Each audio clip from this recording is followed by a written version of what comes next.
So, welcome, welcome, welcome. It's WealthyU Wind Down. And so, of course, this is also where you get your favorite glass of vino. And tonight I am drinking another Cabernet Sauvignon. I guess, yeah, surprise, surprise. But tonight I'm drinking a Cabernet. It is from Napa again. You know, that's my favorite place. That's my happy place. And this is, if I'm not mistaken, a B Hall or something like that.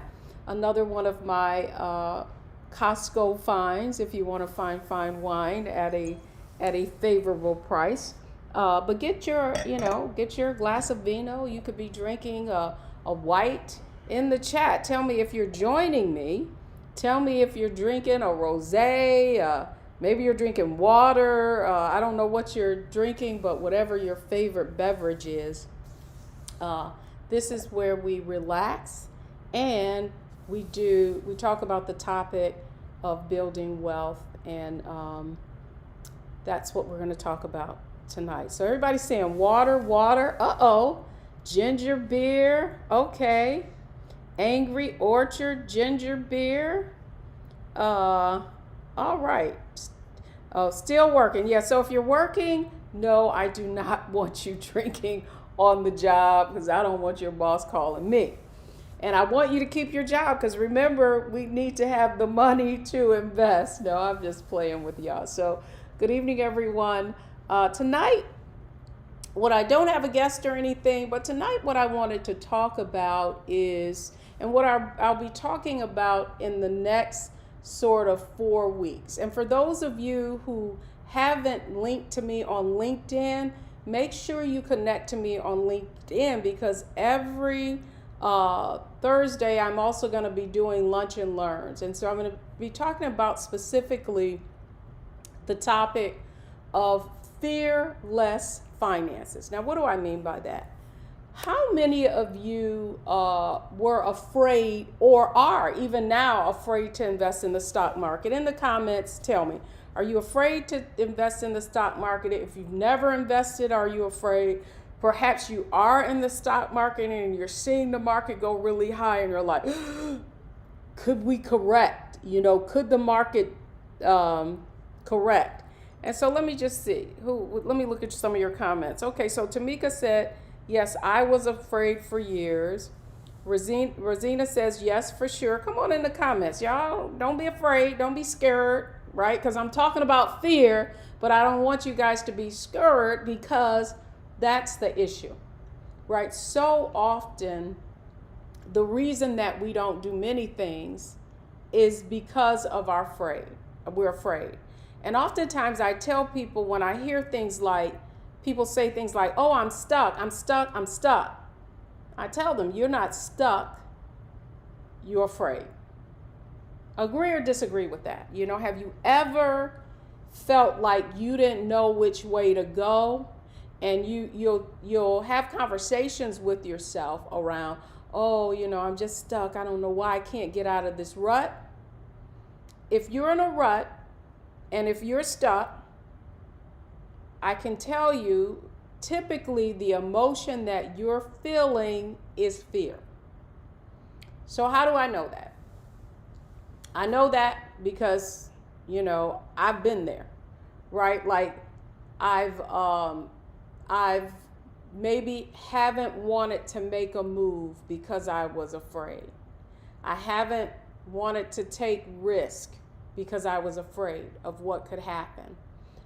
Many times if you attended the Savvy Money Makeover Challenge, I shared that story about, starting this business and not investing in the kind of coaching or consultants that I needed because I was afraid if I made that investment that I wouldn't make that investment. And so I'd be in my own head rationalizing all the reasons why I shouldn't make whatever move.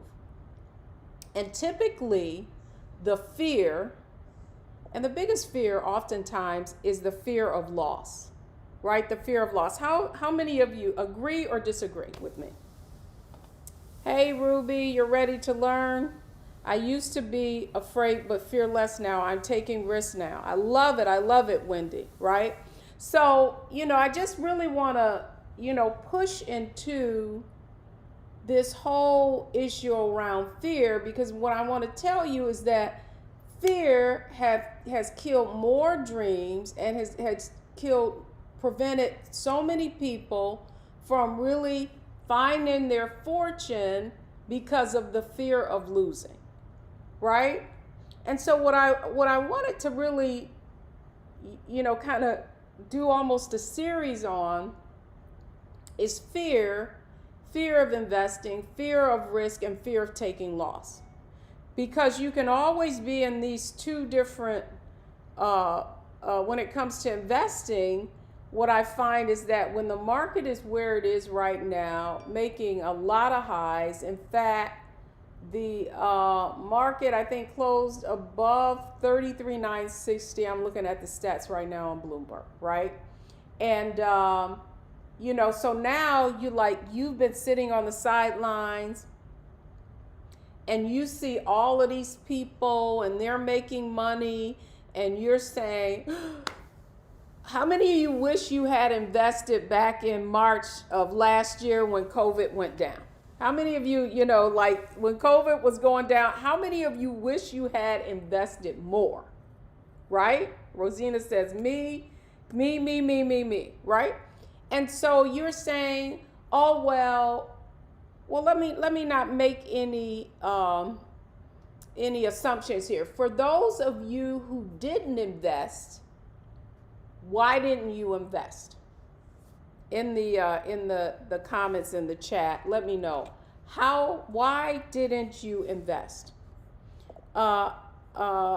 Because, many times we're always second guessing ourselves, myself included. And I will tell you that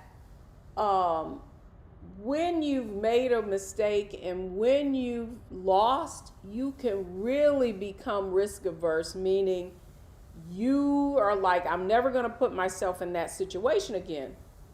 However, what you don't realize is that you never lose if you learn from that particular loss or mistake, right? You sometimes it's not a mistake, sometimes it's timing.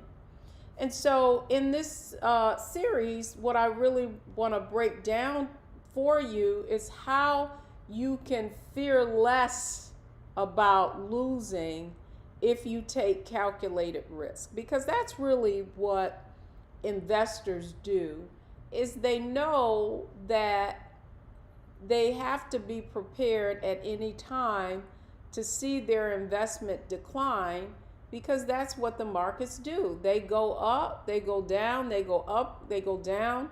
They always have, right? And so let me just look at some of these comments.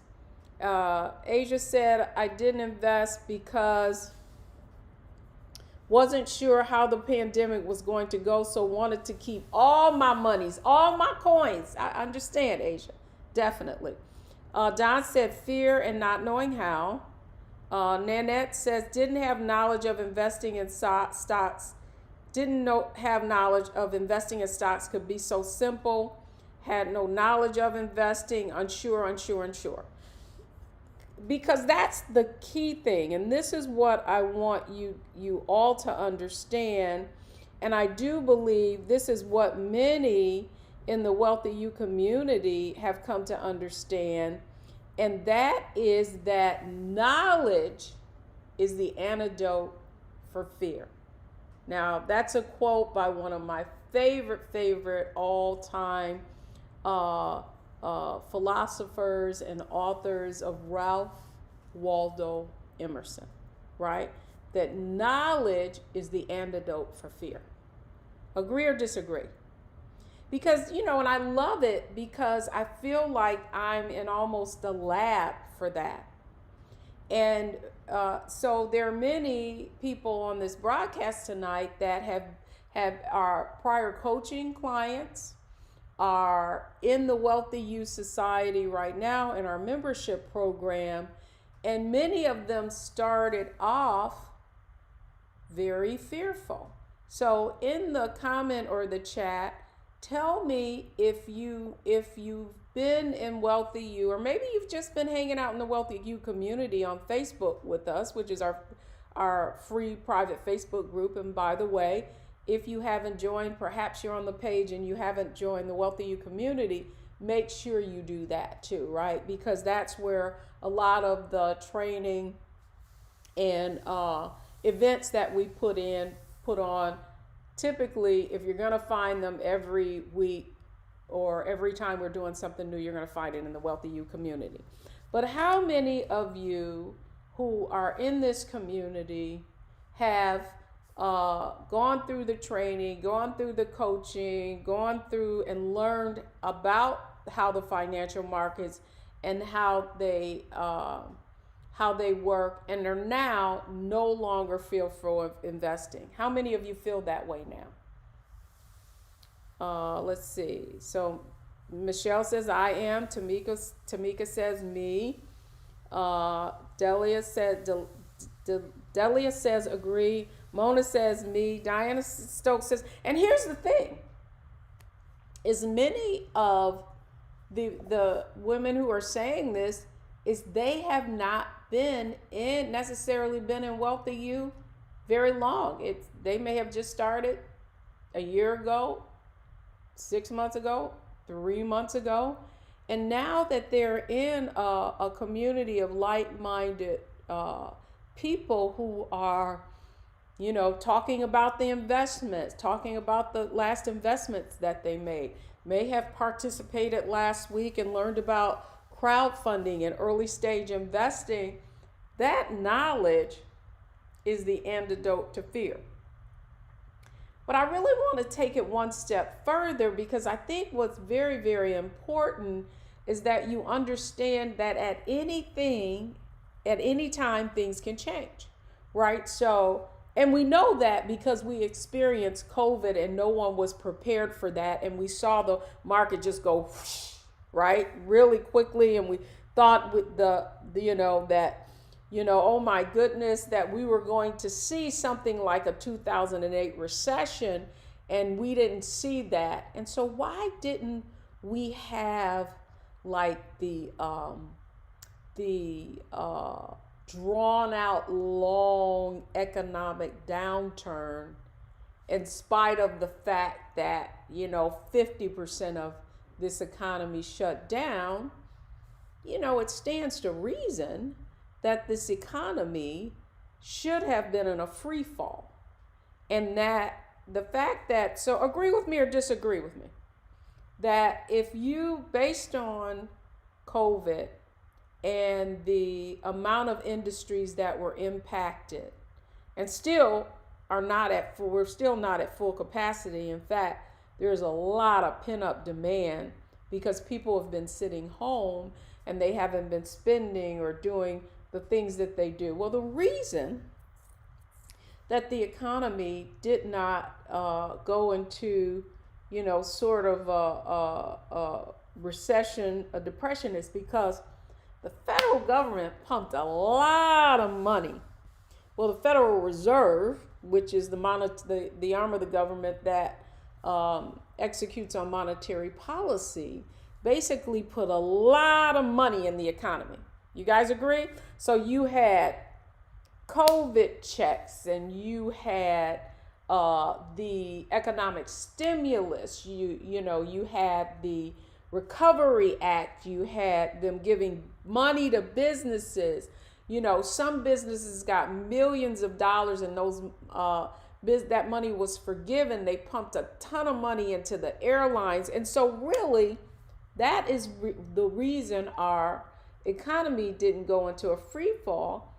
And then in addition to that, what we saw was, as in any economic cycle or any economic situations, some companies actually benefited from COVID.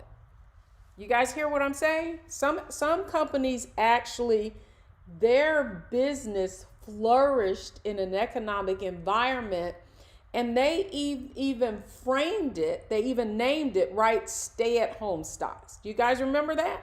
Right? You remember that? That's right. And people started virtual businesses. And in fact, WealthyU shifted to all virtual, right? Because most of what we did prior to COVID were public events where people would come together, where we would do these day-long workshops, and then people would go into the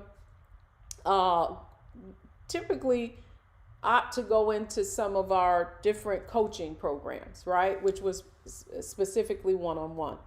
And so the point that I'm making is that this proves the point, and this is a real teachable moment for everyone, and that is in any economic, there are, the way I termed it at the very early stages when COVID hit.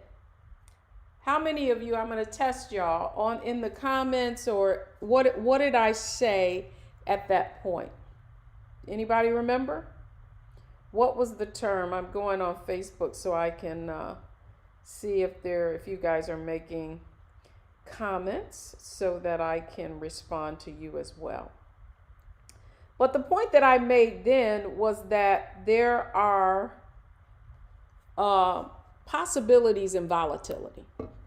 And so as an investor, what you have to begin to understand is that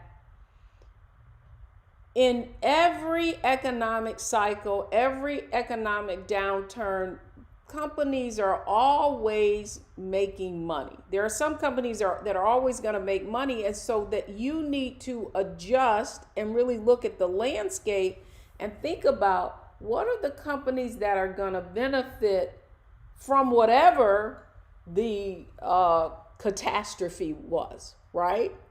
Like, you think about now what happens when gas prices go up, right? Then people, like, I can remember I had a Toyota, big gas guzzling SUV. And when gas prices went up, I was like, man, I started seeing, like, I went from paying $30 to $60, and I was like, man, I need to get a different type of car. So then I went to a Toyota Highlander.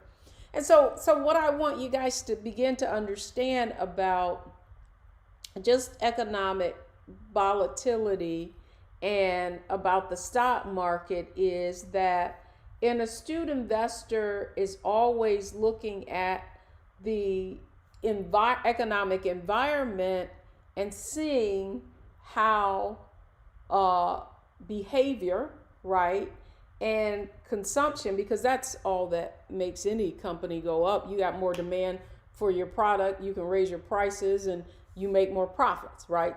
If you in any economic, in the stock market, you got more demand for something, you got more people buying, the price is going to go up. So that's the basic foundation of it. And I think that so often we're getting in our heads and we begin to think about, even now, the reason why I want to talk about fear is that one of the things I know is that the stock market doesn't always go up, right?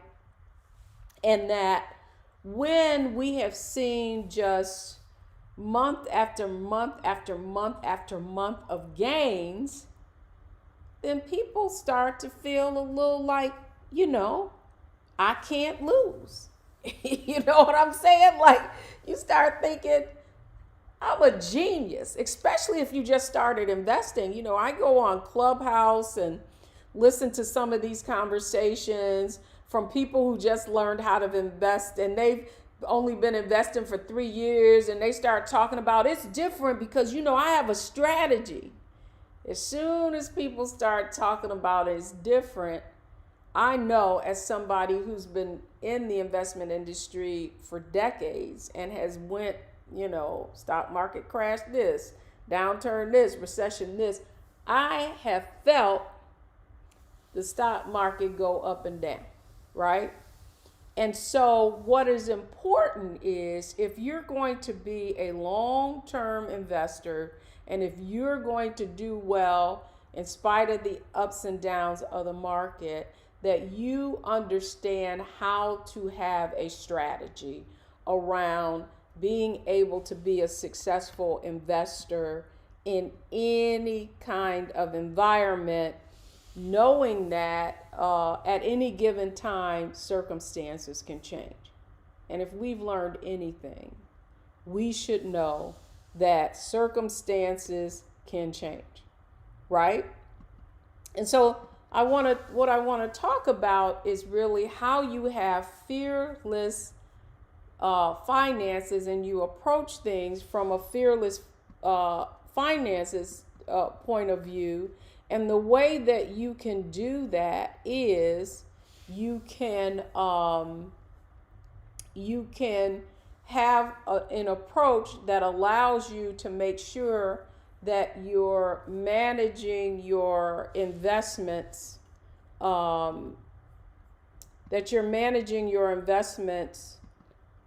prudently. Okay? And so for the next 4 weeks, I'm going to be double clicking on the 4 R's of fearless finances. And so tonight I'm going to click on R number 1. Okay. So let me just pull that up for just a minute.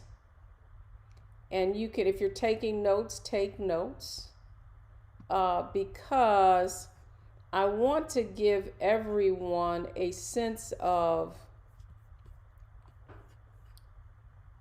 what you have to consider to make sure that you're taking calculated risk. Okay, so let's go. So we're talking about, wrong one. I don't know how I got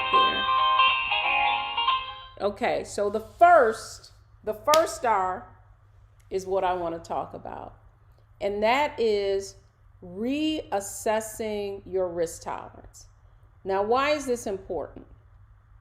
So the point is that right now, most of you, if you've been investing through your 401k, if you've got investment accounts, then because the market since last year is up, in some cases over 50%, what you have seen is a lot of you might have some money in bonds and some money in stock mutual funds.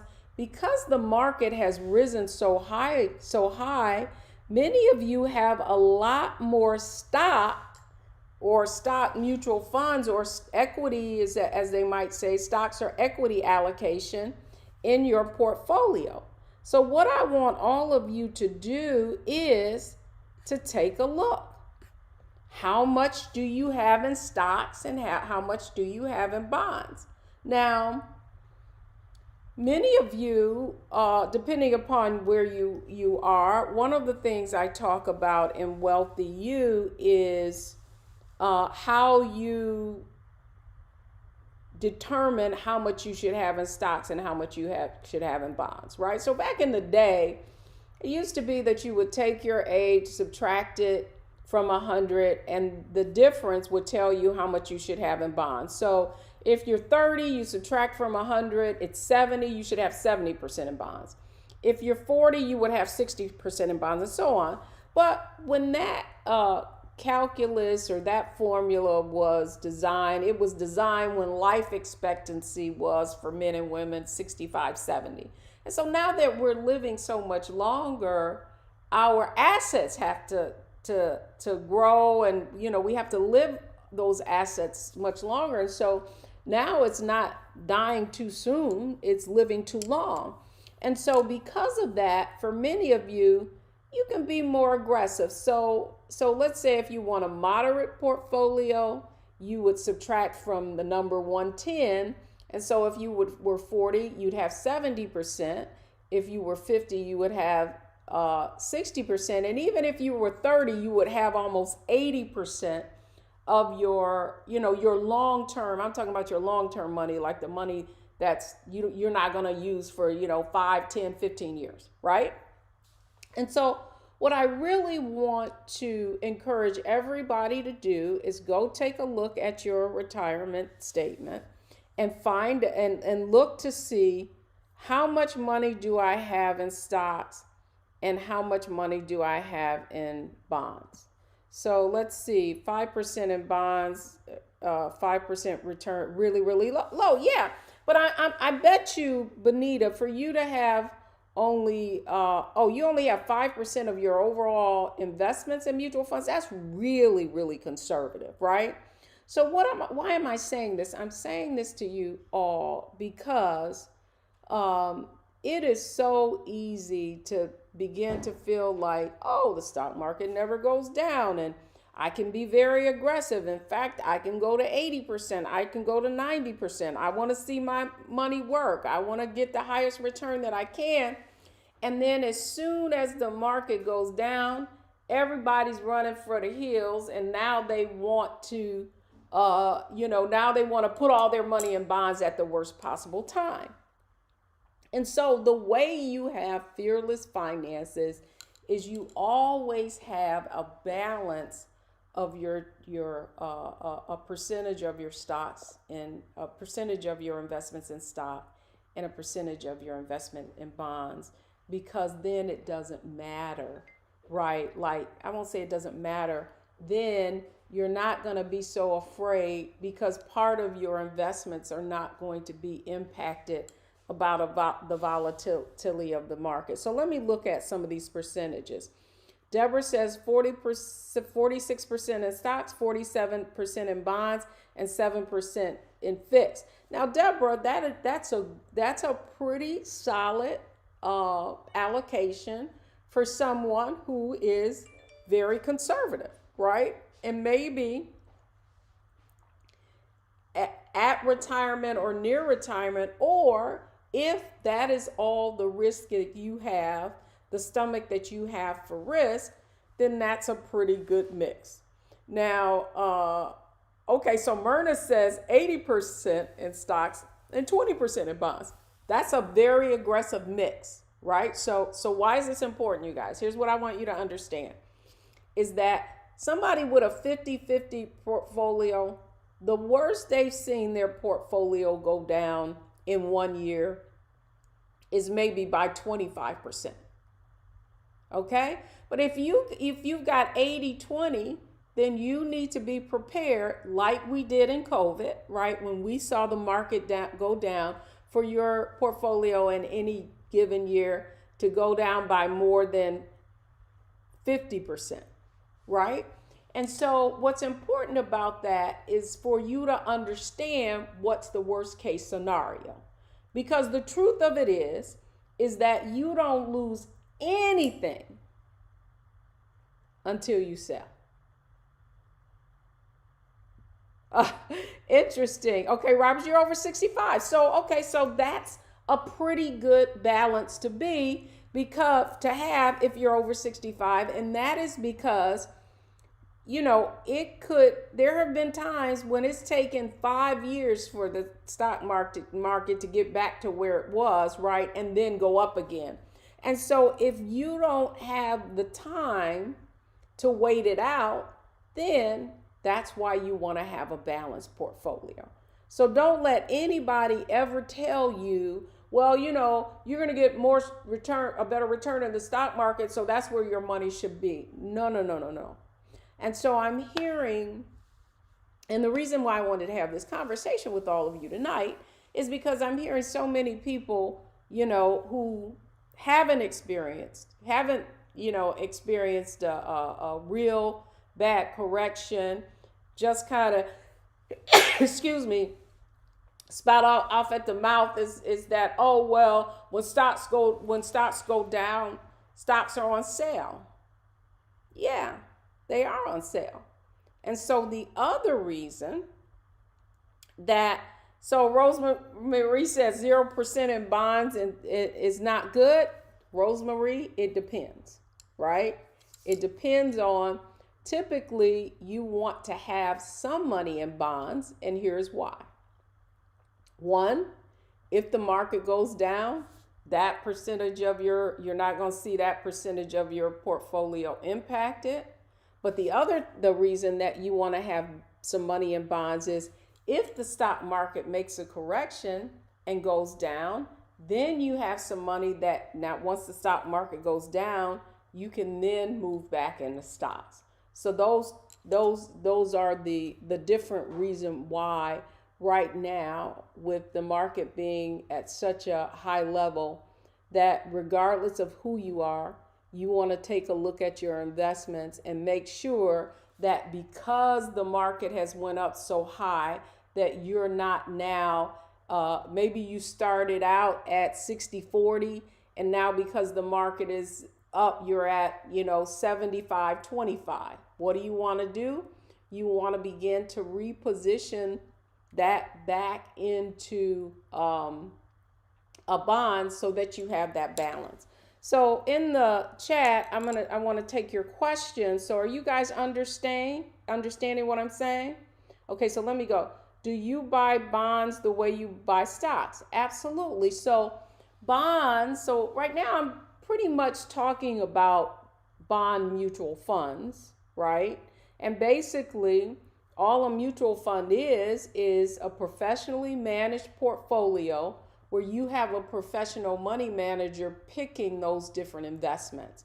And so for most of you, you're going to have your bonds in a bond mutual funds, and there are different types of bond mutual funds. Now the risk in bonds, I don't want to say there's no risk because there is that bonds, because interest rates are so low, if interest rates start going up, what it does is make the value of existing bonds go down because you can get a higher rate on new bonds. But the reason I'm making that is if you're going to have bonds in your portfolio, one of the things that we talk about in the WealthyU Society when our members learn about bond funds is that you don't want to be in a portfolio that has a bunch of bonds that mature 10, 15 years from now. Because interest rates are down so low, the likelihood of you being impacted, your bonds being impacted negatively if you have long-term bonds is higher than if you just have bonds where they're maturing every 2 or 3 years. So even if interest rates go up, that portfolio manager is then going to be able to risk those bonds at higher rates. So let's say Kim says 0 bonds, 75% C, 10%, and 15% international. That's a real aggressive stance. And the other thing I would say, look at your international funds, folks. If you look at international funds, they have not performed their average annual return over 10 years, and they've done better in 5 years, but other 10 years, you're taking on more risk. And so what you want to take a look at if you're going to be in stocks, what are your best performing stock mutual funds? And the other thing you want to make sure is that you're diversified between that you have large, medium, and small. The key is diversification. So Rosamond Marie says, when I looked at my deferred comp, bonds was the only thing losing money. Yes, that is true. But part of that is because of the fact that if you were in longer term bond funds right now, we've seen interest rates tick up a little bit. They've been lower than they have been. But if you were to look at bonds and you were to look at the average annual return on bonds, what you would see is that those were the lowest performing returns because interest rates have been so low. So I'm glad, Rosemarie, that you are evaluating what you have invested in. And Angie says, I have TSP and I don't know what percentage is bonds and stocks. Well, here's what you can do, okay? So if you are employed by the federal government and you have the TSP, or what is called the Thrift Savings Plan, and that is the plan that most government agencies and quasi-government that is the choice that you have, a 457. Now, that fund has a gazillion dollars in it, but it really only has 5 different funds, right? So in the thrift savings plan, you have the C fund, and what that is a large cap stock fund. It's like a stock index fund, very large companies. Next, you have the S fund, and the S fund is, S stands for small, is small companies. Then you have the international funds, which is the I fund. Then you have the F fund, and that's the fixed fund or the bonds. And then you have another fund, which is the G fund, which is like a stable value fund, and its rate just goes up and down. How you can find out what percentage you have in bonds, what percentage you have in stocks, and what percentage you have in that guaranteed fund is typically, if you go to TSP and you look at my portfolio or your performance, it's going to show you a little pie chart that shows you how much you have and the percentage you have in the different category. And by the way, you have an 800 number that you can call, and they can explain what you have as well. But the other point that I wanted to make is some of you are making choices to go into what are called life cycle or target funds. So here, who on here has a target fund, or they're called target date funds, or a life cycle fund? And basically what you do is you just pick whatever year you're going to retire, and based on that, it'll invest the funds in different categories for you. How many of you have target funds? So Paula says me. Janet says I have TSP 60% in G, 8% in I, 12%. Yeah, so that's, Janet, that's a pretty conservative allocation. Grace says me, I have a target fund. Jules says me. So now I'm going to have to get on my high horse about target funds. All right, now here's the deal. Target date funds, I'll put a positive spin on it. All right. So the reason they came up with target date funds is far too many people were just staying in the fixed fund, right? They'll just say, just give me the stable value fund. I'll take whatever you give me. And so they really felt like, okay, since people don't have enough knowledge to figure out how much they should have in different funds, we'll just choose it for them. I mean, now in theory, that sounds pretty good. I pick the time I'm going to retire, and you tell me how much I'm going to have in stocks, how much I'm going to have in bonds, and how much I'm going to have in international funds. The problem is that those funds, when they pick them for you, oftentimes you don't even see what the performance is. And so what has become really important if you're in those target date funds is that you actually go into those portfolios, and they'll do it like if you were to say, I'm in target date fund XYZ, show me the mutual funds that I'm in, that it's invested in. And you go in, and typically if it wasn't a target fund, you went to the portfolio, you would see the top 10 holdings, and it would tell you the top companies that is invested in, right? When you have a target fund, when you say take me to the portfolio, what it will show you is the different funds that you're invested in, right? So let's say you're in a target date fund that matures in 2040.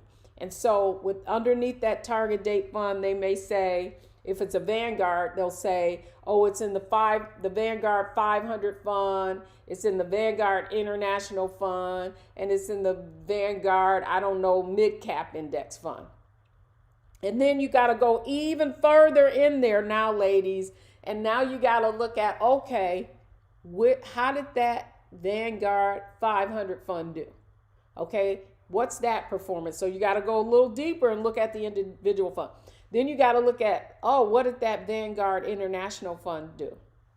And what you will find is in many of those funds, they're not putting their best performing funds in those target date funds. They're putting their poor performing funds in those target date funds.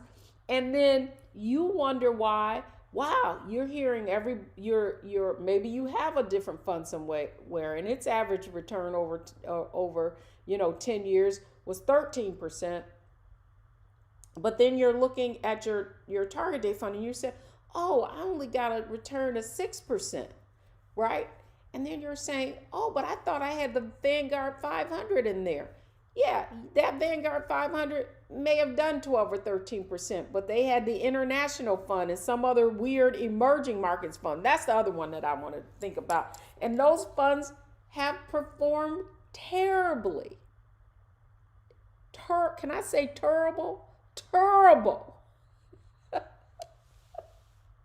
and I'm going to be honest with you. I had no idea that that's what was happening until I started one-on-one coaching and showing people how to analyze and research their funds. And I'm telling you, I was like, what? Are you kidding me? Is this even possible? And it is. But you know what they know? They know that the reason T. Rowe Price 2030, check it. I want you to do exactly what I just said, y'all. Go check your funds, right?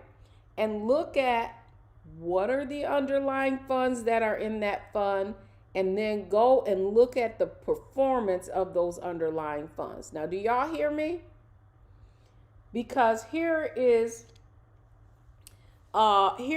what you need to understand is that over time, the difference between you compounding at a, average rate of return at 6% versus 10%, 6% is going to take 12 years for your money to double. 10% is going to take 7 years for your money to double, right? And then your money double on that. And so, the point is that now is the time for you to not rest on the fact that, oh, my fund, I looked at my portfolio and it was 100,000 now, and now it's 103,000, right? See, this is when in this kind of environment, you can get really kind of lax.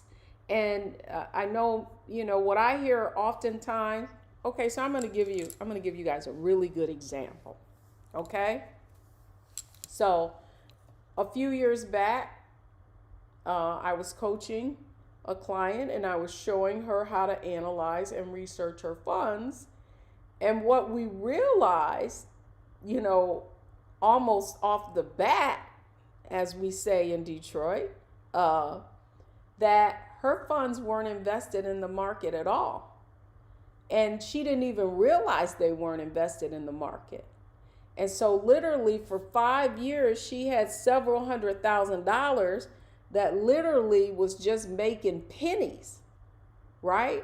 And so the difference between, and I said to her, I don't understand. Didn't you see that your money wasn't growing? And you know what she said to me? She said, oh, I felt good because it wasn't going down either. So here's what I want to say, ladies, is that the mindset so often is that we are so focused on not losing. Do you guys hear me? We are so focused on not losing that our money isn't gaining. And that is the issue. That is why I need for everyone watching this to get engaged in and understand the investments that you have. Because what happens is, the fact is, most Americans are passive investors. And so what does that mean? You're passive investors because you basically handed your money over to people, put it in a mutual fund or whatever, and you've got a false sense of security. And you feel like because you handed it over to somebody, whether it's a financial advisor or a mutual fund investment company, that, that at least you did something, right? I mean, you guys understand what I'm saying? At least I did something, right? And so, those statements come, you have no idea. You're just looking at it, okay, I had, 50,000, it's 51,000. I'm good. I haven't lost anything. How many of you are feeling that way, right? And so what you don't understand is that financial ignorance is expensive. Like, many of you have put, tens, hundreds of thousands in over time. And what you don't realize is that those hundreds of thousands, that 100,000 could be 200,000 or 300,000. So you've done all the right things. Are you with me? You've done all the right things. And yet you're thinking, man, what's wrong with me? Why aren't I further ahead? And that's why I wanted to double click on this number one, right? Is reassess your portfolio. Now, how often do you need to do it? You don't need to do it every day. But the truth is that whether you're getting your statements online or whether you're getting them mailed to your house, typically you're going to get a quarterly statement. And that is the perfect time then to assess, reassess, and to analyze and see if you're, number one, if they're, like if now the market's up, am I balanced right? And then two, to really take a look at what are my investments actually returning, and are they returning the kind of, am I making the kind of returns that I should? You guys with me? So let me just look at some of these questions. Let me see some of your comments. They are now offering it, but not sure the benefit of a target fund. Deborah says, I have a target fund. Paula says, I have T. Rowe Price. So I want you to look at what are all your options? How are they performing? And I want you to take a look at the funds in those target that are in those plans, and whether, Patricia, you said I retired, so I put 100% in G. All I'm going to say to you is you may be retired, but are you going to need all that money at one time? I mean, now you need to invest so that you can keep a hedge against inflation, right? So it's not that you want to have all your money in the stock market, but the risk of the biggest risk is that your money won't be able to keep up with inflation. So that's just food for thought. 77%, 4%, and 9%. I just did my risk tolerance in March. Excellent. The iFund has had a good return on investment. Michelle, over what time frame? I would say maybe over the past 4 or 5, but not 10. Delia says, nearing retirement, I put more into the L fund to hold long term. May need to adjust now. Check it. Teresa, the TSPS fund returned 97%. Yeah. So, but okay, this is good because I'm glad we're seeing some of the returns on these portfolios.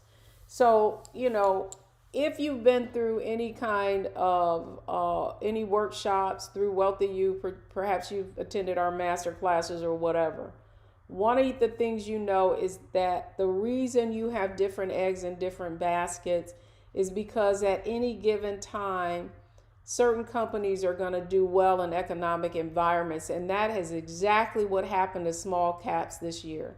Small caps or small companies had some of the best returns that we've seen in 10 years, right? But what I want you to understand is everything is cyclical. And so typically funds are going to come back to the mean, and the average that they've averaged is, on average over 30 years, 80 years. Small caps have done 12, 13%, right? Large caps have averaged, I guess it's a little off. It's a little higher now, just based on the current returns that I'm having. But the point that I'm making overall, and so the reason that I'm doing this series on fearless finances, fearless, the 4 R's. R number 1 was reassess your risk tolerance. The market has been high. I want to make sure that you guys have the proper allocation. And then the next 4 weeks, I'm going to be double clicking on 3 more of the R's, which are, and I'll just give you a little tease for what's coming, right? Reassess, right? And then I said research. So I went a little bit on that tonight. So I'm going to break that down a little bit next week.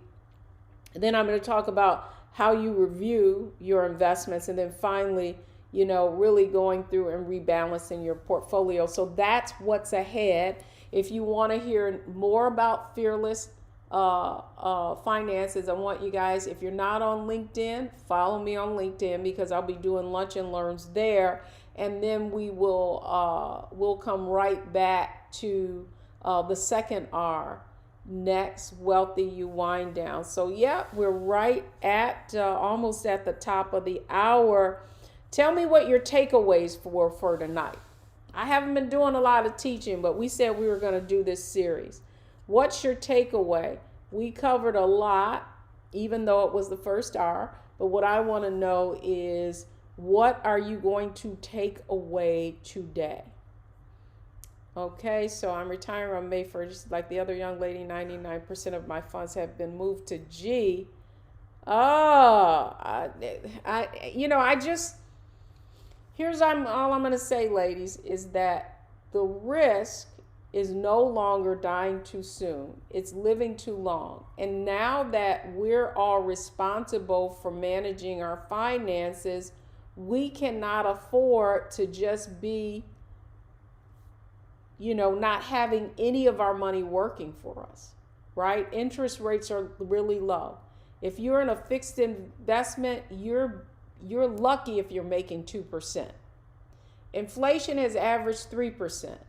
You put taxes in there, and you literally might as well, like they did back in the old days, put your money in a mattress. So all I want to do is encourage you to learn more about how to make your money work, and finally say that knowledge is the antidote for any of the fear that you have. And it doesn't matter what age you are. I've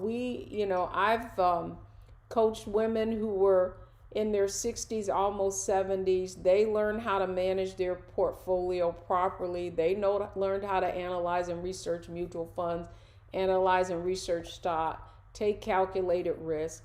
If they can do it, you can too. All right, folks. So again, this was the first in our series.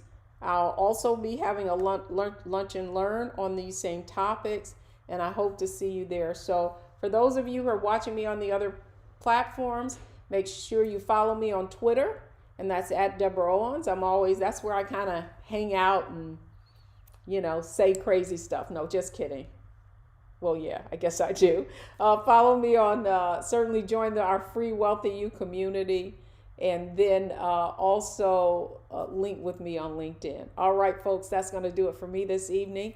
Thank you for joining me on WealthyU Wind Down, and I'll see you next week.